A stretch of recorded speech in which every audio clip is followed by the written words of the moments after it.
Hello everyone. Today we'll be studying about the counseling points for AIDS patient from the chapter Patient Counseling, subject Community Pharmacy and Management, presented by KG Saraf, lecturer KKWA College of Pharmacy, Nasik. So, what are the patient counseling points for AIDS? Human immunodeficiency virus (HIV) is a virus that attacks the body's immune system. So, HIV is a virus that attacks the body's immune system. If HIV is not treated, it can lead to acquired immunodeficiency syndrome (AIDS). Symptoms of this disease are rapid weight loss, recurring fever, night sweats, tiredness, swelling of the lymph glands in the armpits, neck, diarrhea, sores of the mouth, anus or genital, and pneumonia. So HIV is an immunodeficiency virus. It attacks our body's immune system, and because of which, if the HIV or this virus is not treated, it leads to acquired immunodeficiency syndrome, which is known as AIDS. So this is the difference between AIDS and HIV. Next is what are the non-medication measures or non-pharmacological advice that the pharmacist should give to the patient. Patient must be informed of all relevant information about the disease, its symptoms, the test. Provide information about the prevention of HIV transmission. Help patient by counseling and monitoring response to therapy. Provide individual, relationship and family counseling to prevent and reduce psychological morbidity associated with HIV infection and disease. Instruct patients to use an effective barrier during sexual activity.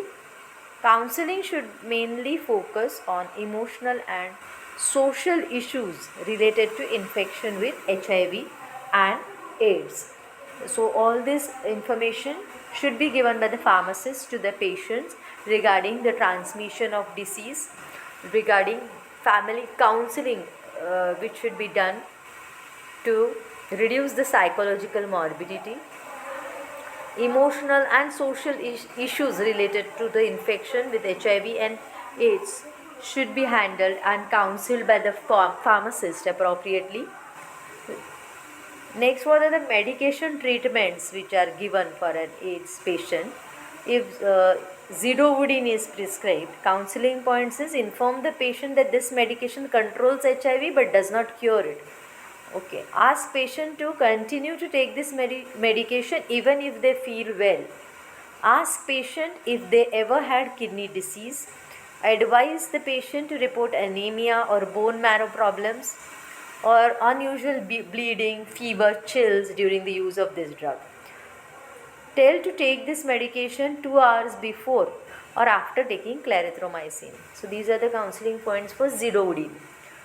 If didanosine is prescribed, then instruct the patient to take this medication on empty stomach. Instruct patient to shake this oral liquid before taking.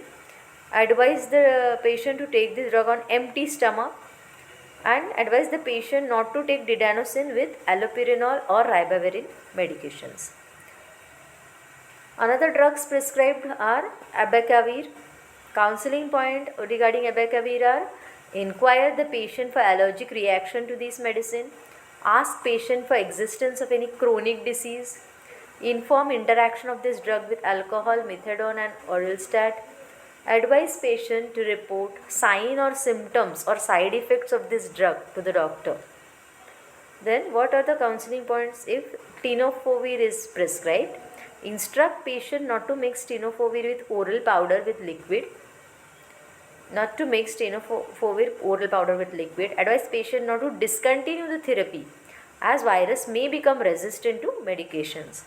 Advise patients for not to take a double dose to make up for a missed dose. So all these advice regarding the medication should be given for the patient suffering from AIDS. Thank you so much.